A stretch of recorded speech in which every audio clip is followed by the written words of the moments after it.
And we are live, senators. All right, this is Senate Health and Welfare. We're back looking at two of our compact bills, and then we're going to move on to the cannabis bill that's currently in other committees.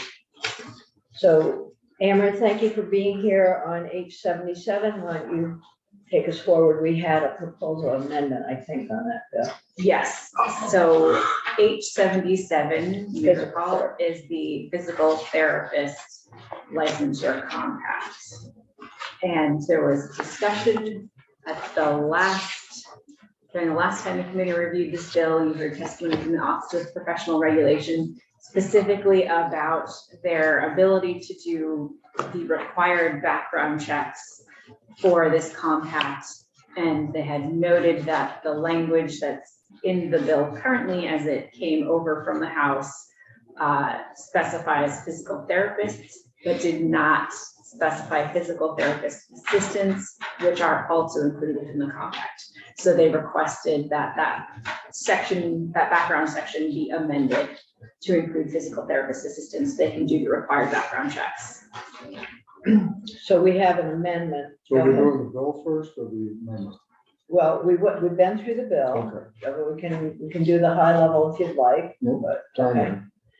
And do you want to show the amendment up on the screen, just because I think not everybody's got it. There it is. So I can This is your do bill.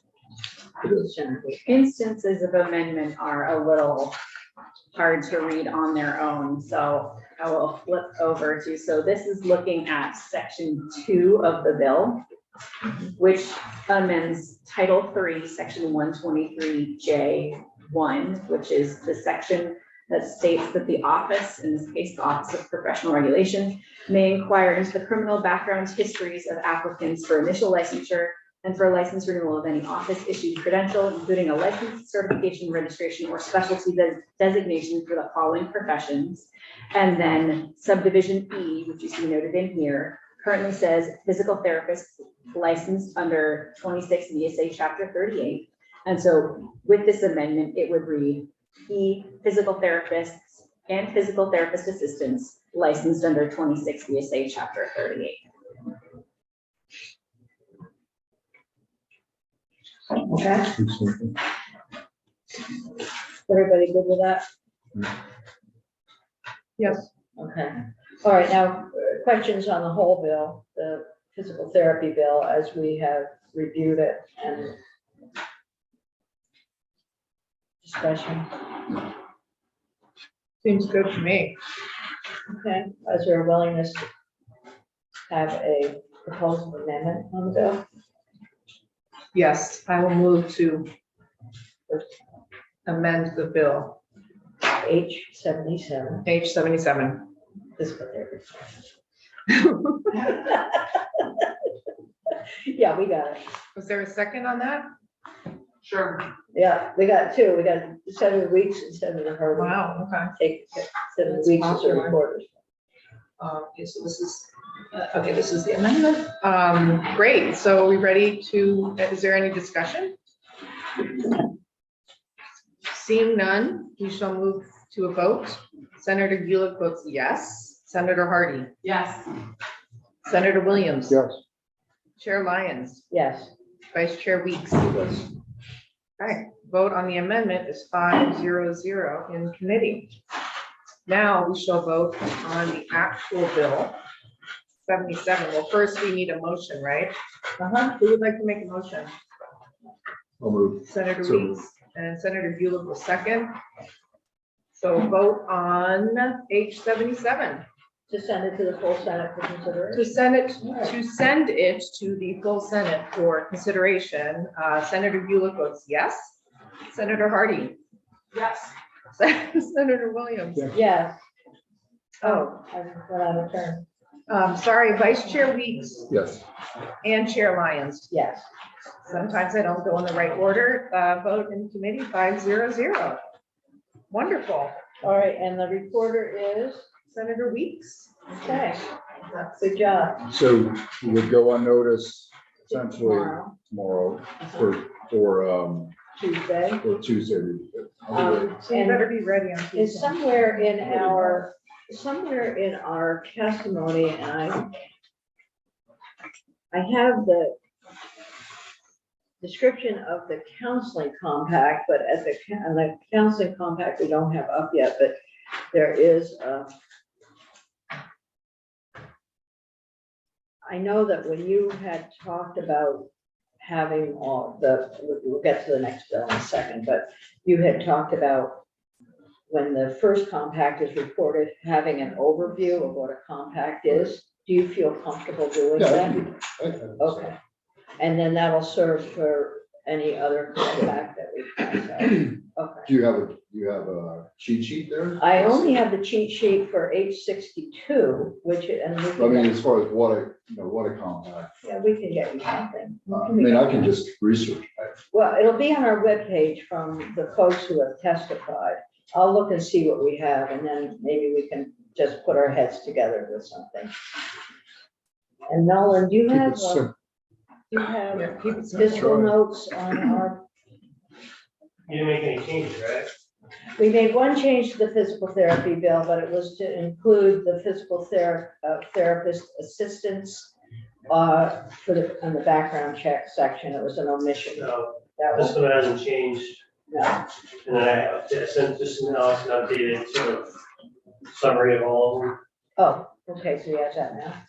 I sent it about 5 minutes. Yes, I just received it. I'll post it now. Okay, so why don't we do this? Why don't we move on to H86, audiology? There are no amendments being proposed on that. How do we feel about that, Bill?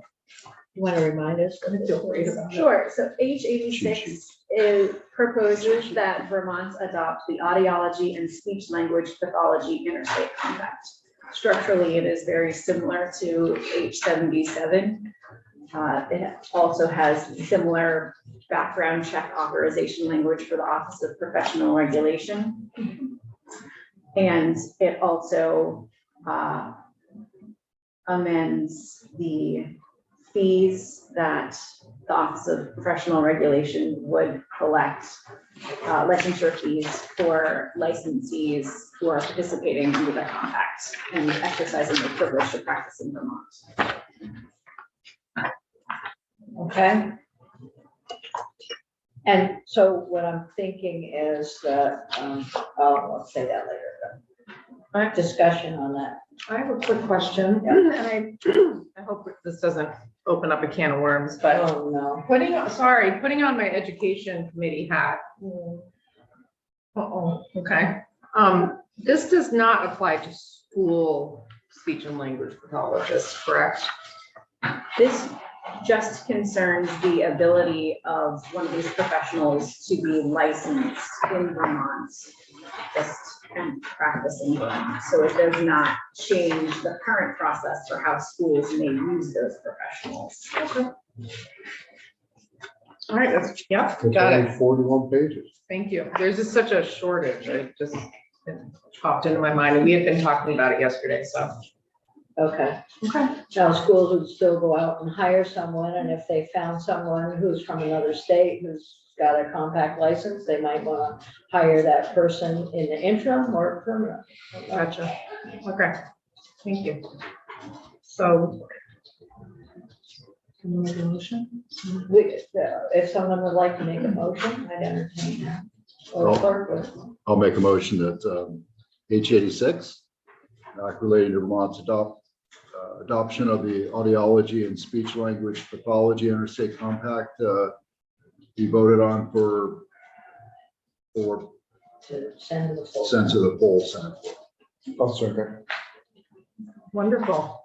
We're just waiting for the sheet. The sheets for. Oop, sorry about that. Here it is.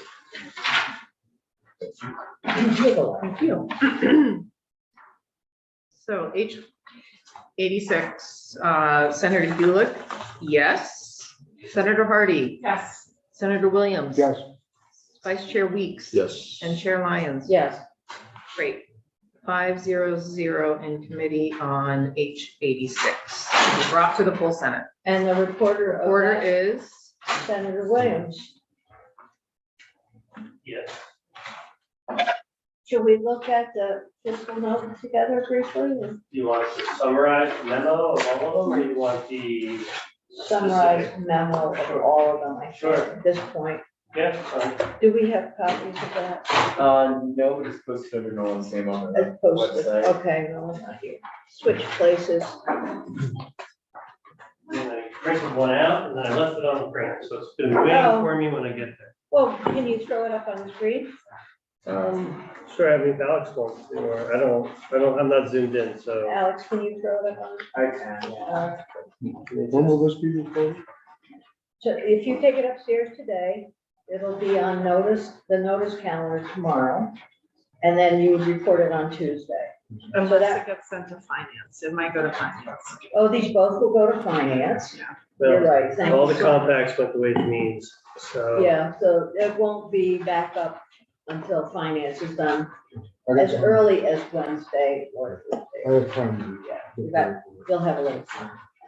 And you'll also get a section by section. Okay. You would like one. Do we have that? Did you do them? I was asking one for H77, but not H86. So there is one for 77. You'll get a section by section. Do we have some for any testimony on this? We have, any testimony would be on our webpage, yeah, for each one. Could you scroll that up a little bit? That's good. Just a little tad more. Is this the same one that you guys? Yeah, I just updated it a little bit last week. For the record, no language of this office. So what this is this is just a summary of all the compacts, because I found that each of these is very long, but fiscal impact is very short on all of them. So it's just easier to do it this way because it summarizes them. So this looks at all four. So there's 62, which is counseling, 77, which is the physical therapist, which I think you just did. There's 86, which is audiology and speech pathologist, which I think the other one you just did. And there's 282. 62, 77, 86 are all more similar to each other, and 282 is slightly different. I'll explain that in a second. So 62, 77, 86 would all have a loss of revenue from application fees from out-of-state applicants from those compact states, totaling about $104,800 during the first 2 years of those compacts. They're renewed every 2 years. They're multi-year and they are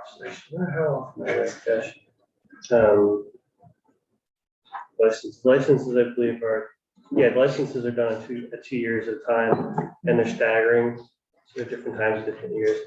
So the mental health one wouldn't be felt until 25.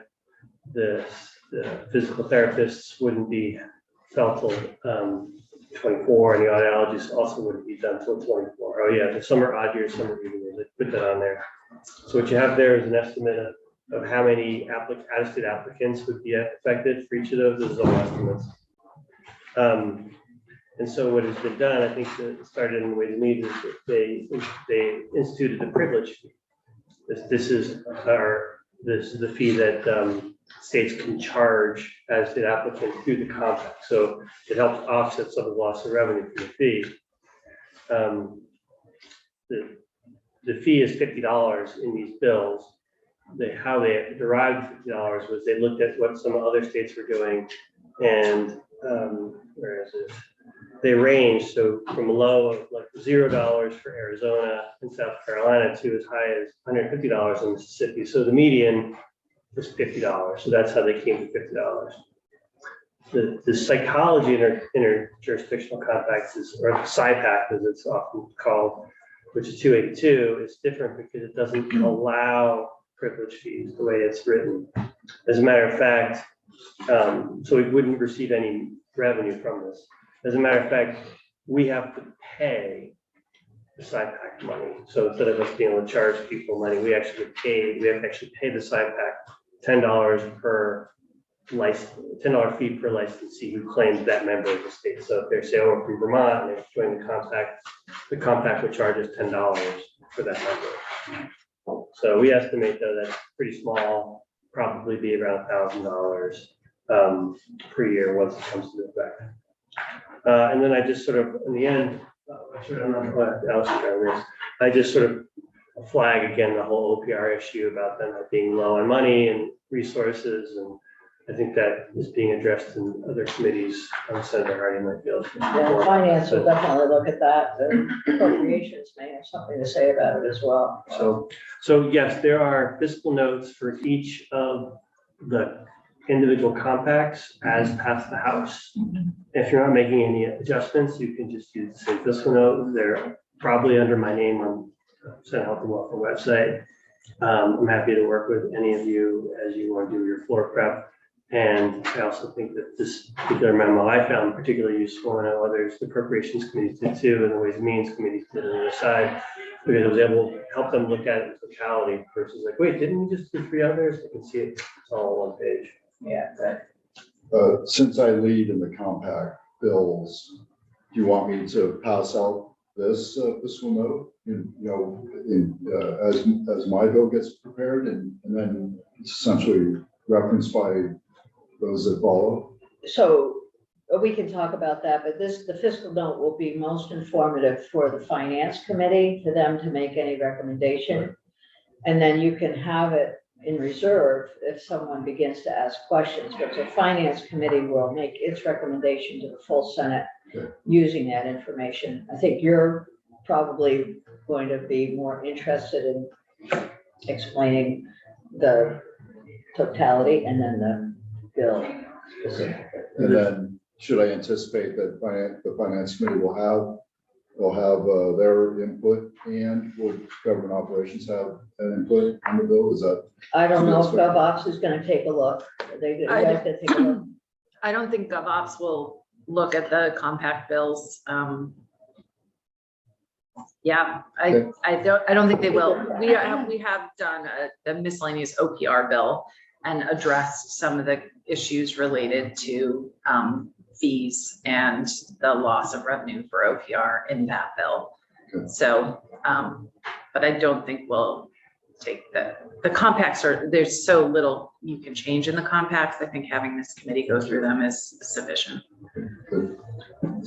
To Senator Weeks' question, it might not hurt for him to set the stage by saying this is the first of 4 compacts that you're going to be hearing about. Oh, right, he's Here's the man. Yeah. He's Yeah. at the front. Because in the House, people kept coming, oh, another compact. Nobody knew there was more compacts coming. Yeah, I think that if you have an engaged audience, it might help. He's gonna do the heavy lifting. Tip of the This is the spear. vice chair's job. And, yeah, Go good ahead. question. Does joint fiscal also take into consideration the impact or ramifications of, getting care to folks when they need it? In terms of especially with the physical therapy one, I mean. There's no way to measure that. Yes. There's no way to measure it, and yet it seems like I would think it should be mentioned maybe in the intro. Because with physical therapy, if you're getting the care when you need it, it could mean that you don't have to have surgery 3 months later or a year later, whatever. So I think that goes to the rationale behind the legislation, Sure. which was to increase access yeah, and availability of providers and Yeah. services. so I guess articulating it though can't hurt. Yeah. Just to remind folks. Yeah, it's thanks, his job. thank you. Guys, Just got a note. Because I mean, the financial impact of that. Yeah, you're right. All of these things we do in this way are very preventative, improving access and prevention later on. Yeah, and I mean, when I presented the tobacco bill, I definitely presented. Yes, you did. Yes, you did. You did a good job with that. So distracting. Our whole Ancient committee does history. good job. Thank you. You're welcome. Perfect. Do you want me back again tomorrow when you do the others? If you Or- don't mind. that Or I would can be just put a little cardboard thing with the recording. Right, yeah. I will. If, you never know what little question will come up as we're going through these things, so it's True. helpful. Keep me on my toes. Yes, Thank you. keeps us on our toes. Thank you. Keep us all. All right. So we've got 2 more compacts that we're looking at tomorrow. So the interstate counseling, tomorrow is Friday. I'll go for it. Counseling compact and the psychology jurisdictional compact. So we'll look at those tomorrow. And we voted these two out, so that's good. Now, H270, which we looked at the other day, is the medical cannabis, adult use of medical cannabis. Do we want to, I'm wondering how we want to proceed here, because I know that we did go through with you once a little bit. You want to come back and remind us what it is, and just take a few minutes to remind us what our section is about. And then I know that VMS wants to testify on this. Okay. That would be good. Doesn't hurt to have the reminder that we have a medical cannabis program that allows for people with certain conditions to receive validation of those conditions from their physicians, and then carry that validation to a medical cannabis dispensary to receive cannabis treatment. How's that? I'm trying to help here. Sure. Okay. All right, good. All right. And so we're on, do you want to, why don't you share your screen? Sure. Put it up.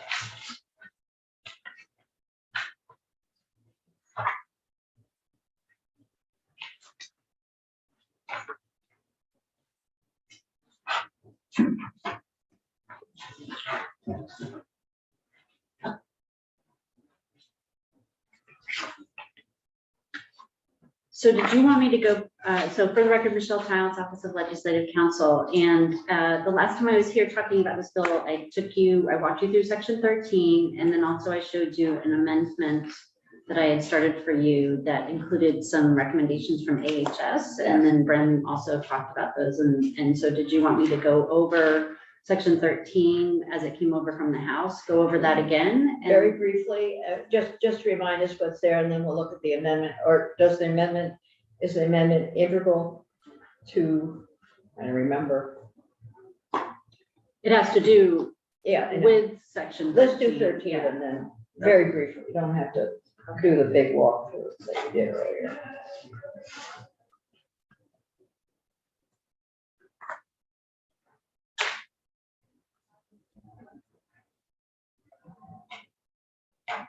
Okay, so so section 13 is addressing the medical cannabis registry. And we talked a little bit about it. I don't know, my days are blending together. I don't remember if it was this week or last week or sometime recently. Pathetic is what we are. So just reminding you, Vermont has had a registry since 2004. And that allows patients and their caregivers to register with the state. That was in existence long before Vermont legalized possession of cannabis for adults 21 years of age and older in 2018. But the registry didn't change a lot in terms of, or it didn't change at all in terms of qualifying conditions or amounts possessed by someone on the registry, things like that. And so these are proposals from the Cannabis Control Board. You'll recall that I think last time I was here, I talked a little bit about, I think I did, there is a provision in Title VII that was adopted in 2020 when the legislature adopted the adult use regulatory structure that says that it's the intent of the General Assembly to maintain a medical cannabis registry at the same time as having the adult use program because of there's certain benefits that are available to patients through being able to be on the registry. And that the General Assembly wanted to continue to support the medical registry and dispensaries, which are able to offer certain types of services and products to patients and caregivers that are not available on the in the adult use market. So the first change is a small change to the qualifying medical conditions. You recall, so currently, in order to qualify in the registry, if you have a diagnosis of PTSD, there's a requirement that the applicants be engaged in psychotherapy or counseling. That additional requirement is removed, and so PTSD is placed up, and you'll see in subdivision 8A along with those other conditions. So Again, remember- psychotherapy or counseling with a licensed mental health care provider. Right, so that has been eliminated, and so remember that this is not medical, your medical provider giving you a prescription or saying, we think this is gonna, take care of your symptoms or anything. The medical provider just is verifying that they are your patient, and you have an established patient provider relationship, and that you have this qualifying medical condition. So just to, before you go on, so there is a medical validation of the PTSD of the patient, okay. Yep. There's some, I deal with a lot of folks who have, they self-confess PTSD and, you know what I mean? And No, it has to be, there's a form that the CCB has, and the healthcare provider, your doctor, or it could be a physician's assistant, or an RN or a naturopath who you have an established relationship with, has to fill out that form, and that form is submitted with your application to the CCB. Good. Mhm. So no self-diagnosis here. So the next change is with regard to the amount of cannabis that can be cultivated by a patient. So it has been at 2 mature, 7 immature plants since its inception of being able to cultivate for patients. Then with the legalization for anyone who's 21 and over is 2 mature, 4 immature. And so when that was adopted in 2018, there wasn't any adjustment upwards for the patients. So it's very similar. There's not a lot of difference between those two. CCB has asked that you increase the ability for them to grow more if they need to grow more for certain, so that they can have a year supply. So if they're growing outdoors, that they can grow and then they can store, rather than just grow and then have enough for a little bit and then have to figure out how they're gonna go through the next year.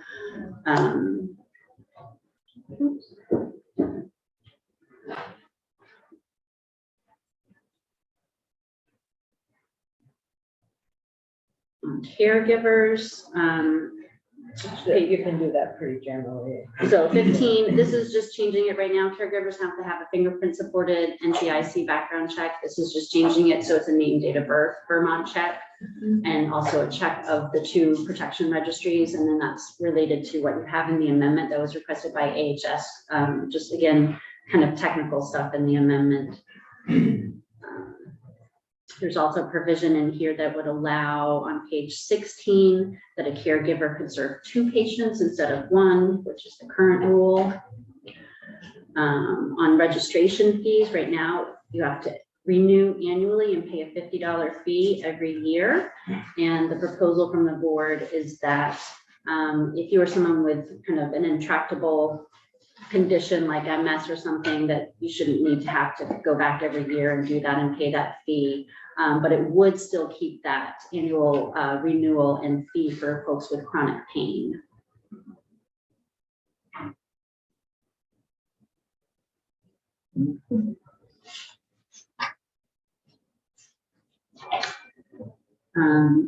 So that's it. I mean, I think that's really there's a couple little things, there's top of page 17 was this one that Brenda and I talked about, which is that there was some language in the 2020 legislation with the adoption, switching over from DPS to the new CCB about not having rules that are more restrictive. But you don't want to have that at this point because, CCB is adopting a much more robust regulatory system than was ever under DPS, certainly around testing and things like that. And so you don't want to be limited in that way. Why don't we look briefly at the amendment, then we want to hear from BMS.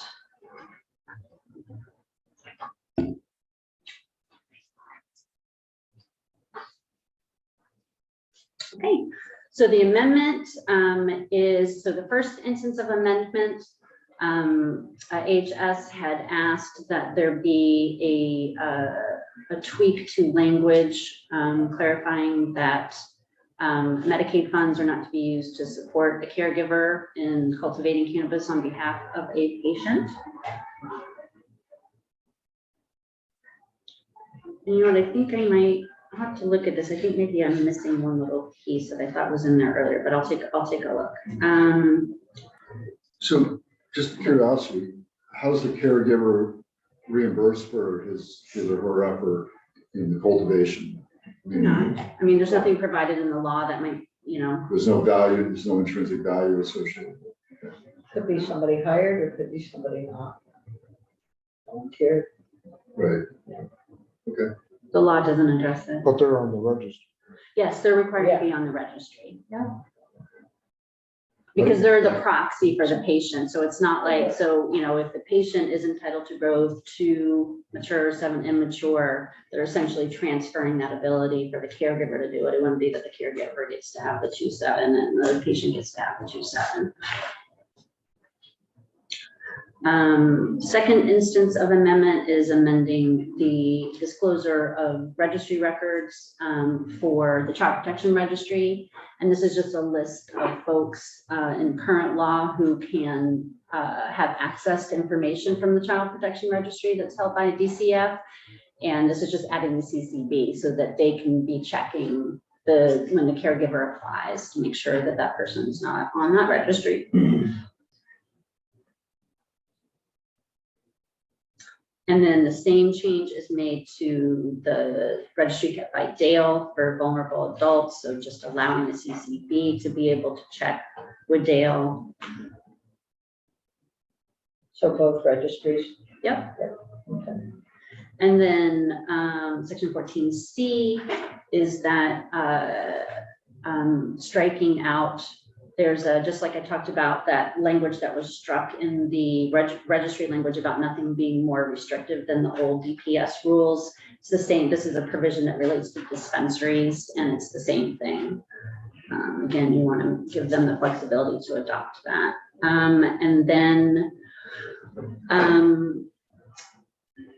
And then just the effective dates. And I realized, and I don't know, I'll have to double check. There is one more thing that I'll probably add in the first that I'll need to double check. That is just striking out back to the section.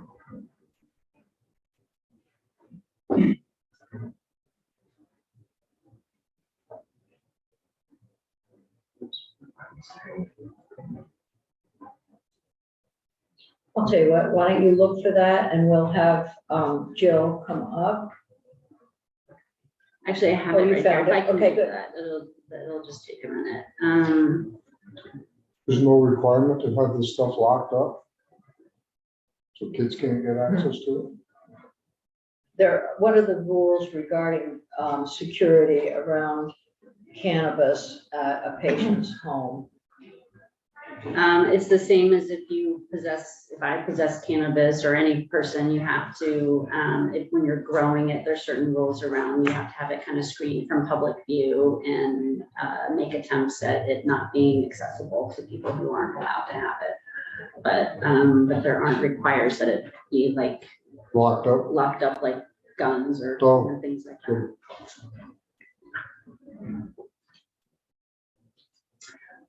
So the language on page 15, I need to add one more thing, which is to strike the last, do I have that in there? Strike the last sentence. Oh, maybe I have that in the beginning and I didn't notice. Yeah, striking the last sentence. So I have it, sorry. So see that last sentence right there? Yeah. The department, what you're replacing it with is having just those amendments in Title 33. And so that's what this,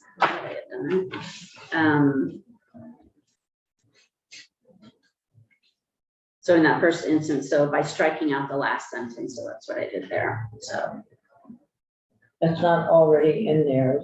It is, it's in the first instance of amendment. I just, Oh, my yeah, brain now I'm just reading skipped it. right over it because I You got it. wasn't showing it. I just said, strike the last sentence. Okay, so it's there. Yeah. Terrific, thank you. Jill, welcome.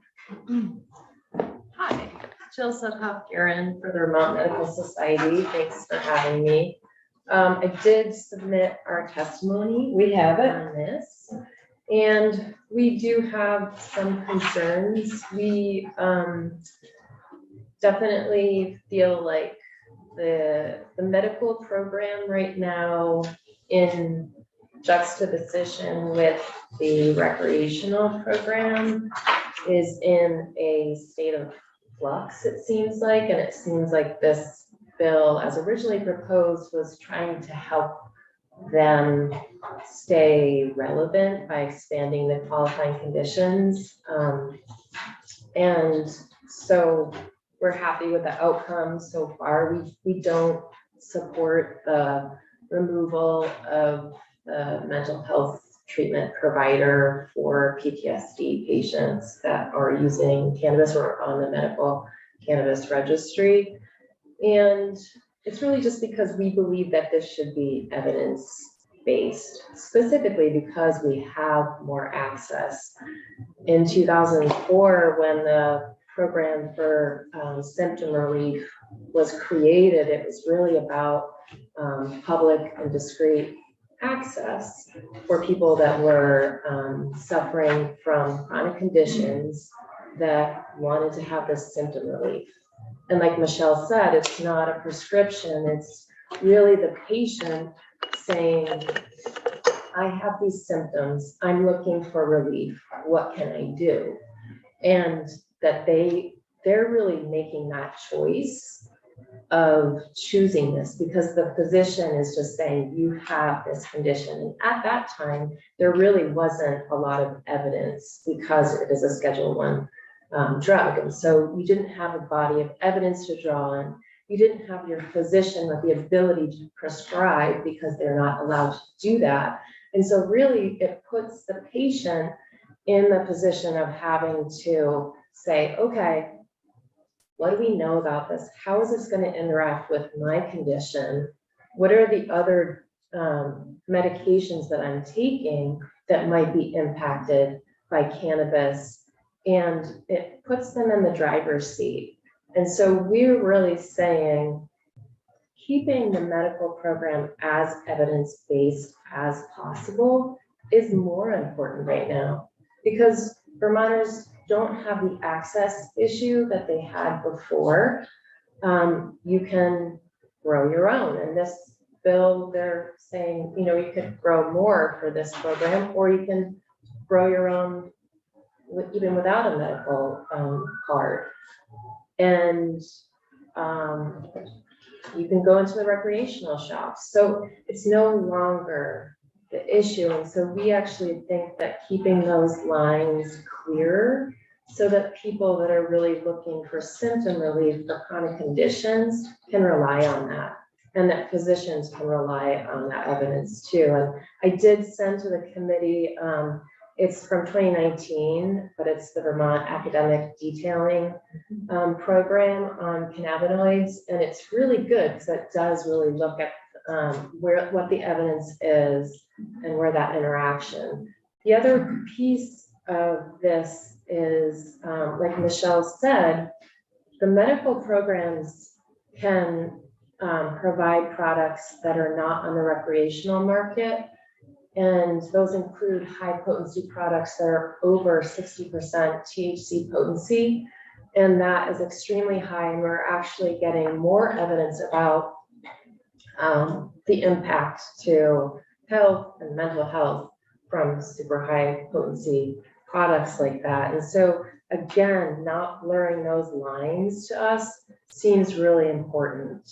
One of the things that, you know, as I think it's 38 states have medical programs now, and maybe it's 11 states have recreational programs. So you do have more evidence coming out now, and there's been a growing and increasing body of evidence specifically around PTSD.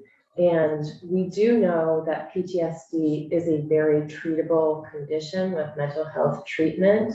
What they're finding is that cannabis use for patients with PTSD can actually worsen those symptoms.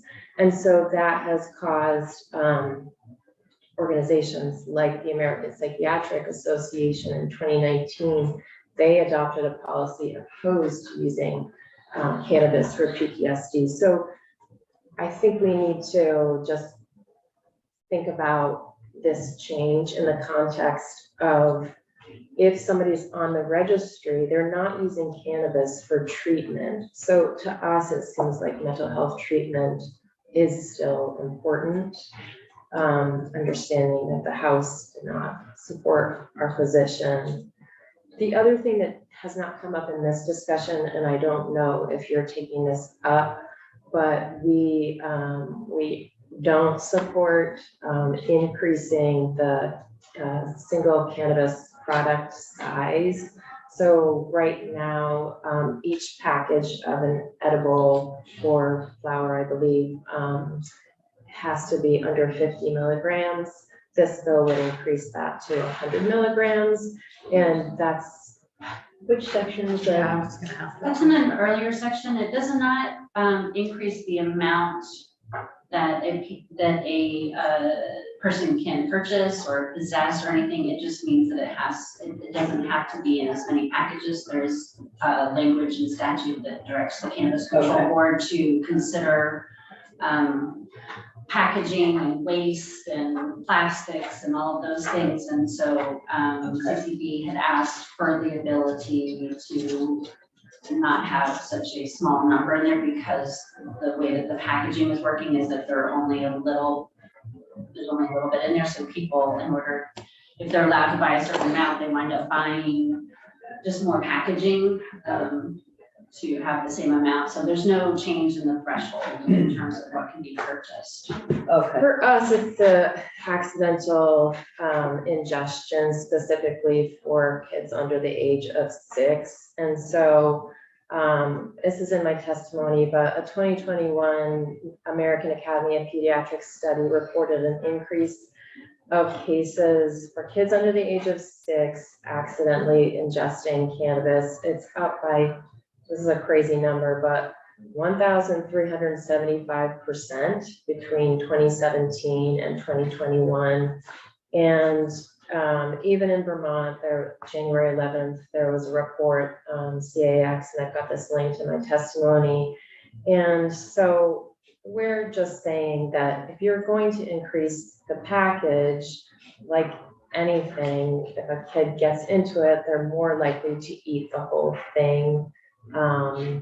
And there is studies that show that a single dose package will reduce that accidental overconsumption, and so that's our concern. So any requirement, this new topic, any requirements to have tamper-proof Yes. containers? Yeah, because of this so there's child resistant packaging required in the rules. There's two types of packaging that are required. So for edibles has a stronger, so there's child-proof and child resistant. And so it depends on if you're talking about flour or you're talking about other products. And so there's the stricter federal definition for the ones for edibles and things like that, that mirrors like what you would have for medication or things like that. Okay, thank you. There's been a little bit of question about, in this committee, when we were talking about the tobacco flavor ban, just about, there was suggestions about the flavors of cannabis products. And from what we've gathered, those are really strange names, but those names are super appealing, and some of the packaging seems really appealing. And one of the, in the rules, it does say prohibited products are products that appeal to kids. And so we're just highlighting that because that's our focus is really how do we already have some of the highest cannabis use among our youth and young adults. And I can send you the most recent data on that. So just really trying to protect our youth, and some of the names are like Super Lemon Haze and Mocha Gelato, and so just trying to be aware of that. So these are, so back to your point though, these are not actually flavors, they're just different strains of different potencies. That's what we've gathered. Yeah. Is it different from, Oh, go ahead. no, Just I'm just get in curious. line. Well, I'm looking at, this is more of a question, Michelle, I think, because I'm looking at 7 VSA 868. The prohibited, it says flavored oil cannabis products. Because there are cannabis gummies that are flavored. That's right, at the medical store. I know for sure. Yeah. So this doesn't prohibit all flavors, it's just flavored oil, which is, I think, different than all Right, flavors, there's right? not, No vapes. for that, or there can't, right, so Or for flower. vapes, like the way that you guys talk about the nicotine Yeah. vapes that have that, so those are prohibited. Mhm. So you can have an added flavor. In terms of the names of strains, you know, throughout recent history in terms of what strains, various strains are called, you know, and things like that, and that have been developed over years. They have certain names, and you would need Bryn or somebody who's more knowledgeable about, you know, the chemical components of the plant and things, but various ones have, I mean, if you think of it, I just think of it in terms of like wine, right? So if you buy a bottle of wine, when I go, I'm like looking for the really cute bottle. And then I'm looking at, you know, Grape kind of with what it, best flavor. right, kind of what it says, right? You know, some will say, oh, it has a mineral taste, or it has, you know, kind of peach, or, you know, things like that. And it's not something that's added to the grape or the product, but it's a natural occurring, something in But- the flower. Right, no, I get that, but there are gummies Yes, that are there are. actually Yes, flavored. you don't, I mean, edibles are permitted under both systems. Okay, so And edibles are permitted to be flavored. Yeah, as far as I get it, the You mean prohibited like rather products than are it just being like an flower alcohol tincture or vape something oil. like that? Yeah, no, I mean like mango flavored, like I know there are Yeah, there- gummies that are flavored with. Yeah, there are that gummies. mango. There are They're gummies not- that Those are- are not the strains Yeah.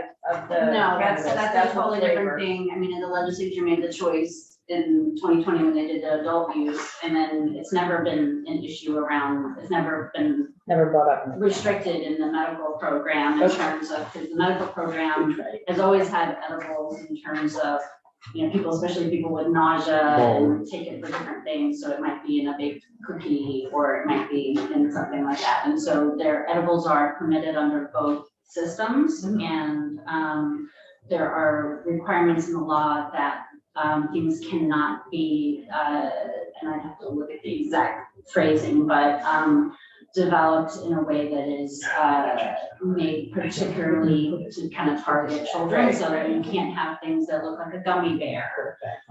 Or you can't have any packaging that looks, you know, like you see some of the illegal products, you know, that made to look like Kit Kats or- yeah, like Kit Kat or a Skittles or something, and then just has the name changed, like made to kind of remember that. So those types of products are prohibited, but it's not edibles, there's no requirements in either system that edibles taste bad or, you know, not have a flavoring or a. Okay, so I just wanted to be clear because your test,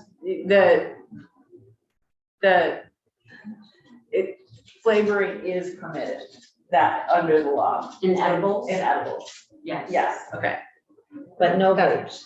Not No, vapes, but not in not vapes, flower. because, yeah, Not vapes, and you can't add it Unless it's part of the, unless it's part of the natural occurring Strain. flavor profile. they're breeding strains left and right. so Can to they that make their own? point though, so your testimony Yeah. is, if your testimony, I'm just looking at it now and I clicked on the link you were, you have this paragraph called, what are we regulating? And, Yes. So the, are you saying this specific to the medical cannabis program or for the adult use cannabis No, the- program generally? In general, I'm bringing this up because the housekeeping bill has to do with other things besides just the medical. And so while we're talking about it, we're just concerned about whether this violates that by saying things are designed to make the product more appealing. But you say these names can appear to be flavored products which are prohibited under law, but we just heard they are not prohibited under law. So that's where I'm confused as to I'm what your saying the testimony is. names are attractive to kids. So we are saying that we're saying, and it's confusing to the general public. And people are coming in here saying, okay, I think there are flavored vapes because of the names. And then we're saying, okay, so I'm just saying that is one of our concerns. Maybe it's a message to the board to straighten the education. But you said these names can appear to be flavored products which are prohibited under law. It sounds like what you're saying is that flavored products are prohibited under law, which we just heard are not prohibited under law. So this is Flavored where- vapes are But this prohibited isn't about under law. specifically So about what vapes. you're saying is. I'm just that- confused by No, your no, the testimony. language is confusing to you. We hear you, but it's the strain that has the flavor of lemon. And so Yes. that becomes confusing to the general public about Even whether we're or not confused talking about flavors this. are. Because there are flavored products that are prohibited under law, which are the vapes Just the vapes, but and the flour. And the flour. So those things are prohibited under law. Here's what I'm gonna suggest, because it is 12 o'clock. We're having a good time, we're learning, and we're going through the bill.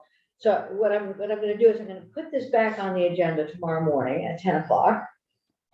Hopefully, we can re-engage. Michelle, are you possibly available? I could just run through I have a couple things, but I don't need to come back and testify if that's okay. We do have your testimony. Changing by the minute. I sent you an invite. for Oh, you 10 just o'clock. did, okay. Yeah, I don't need to come back. Okay, what are the other two? Just, Oh, yeah, well, okay. I think this might be getting fixed in Senate Economic Development. There's a piece of the bill that would remove the requirement. Oh, the for anyone tobacco piece? selling Tobacco We'll let paraphernalia. that happen there, because I Yeah. see that as their jurisdiction. Yeah, and just that we don't support changing the medical cannabis registration card duration from 1 to 5 years. Saw that. Um, We'll have to discuss that. The last piece is just an overall comment, again, that the CCB administration has grown by 36% year over year, just over the last couple of years. And so this prevention funding is 30% of the cannabis excise tax. And so just saying, let's think about that when we're, because the CCB gets made whole first. And so we're saying, take the prevention funding first, because prevention funding is very important. Well, that is a big concern, because last year the language was changed to say 30% after the costs and after the cost of the board. Well, the board then can recommend any level of cost, and I do have that concern, because it leaves the prevention fund with less and less. So that's something, let's come back to this conversation tomorrow morning at 10, because we do want to finalize our recommendations through the amendment. And Michelle, you're. So, I just wanna, we're supposed to be in some economic development So on maybe your recommendations at yeah. 10:45 tomorrow. That's what I'm hoping. And I have a Well, hard here's, stop, cause I have another committee Okay. at 11, so, so here's what I'm gonna say about that. This committee is looking at our committee jurisdiction. So when I go in there, I'll be talking about our committee jurisdiction. I'm not interested in folding our amendment in at this point, so we'll see how that goes. That's a whole different. I just was topic. saying, I'm not sure that I Yeah. can turn around and do. No, amendment I with understand. No, I completely understand. I need to talk to you before you. Okay, well, yeah, so we're gonna wrap for today. Thank you all for your patience and your good work.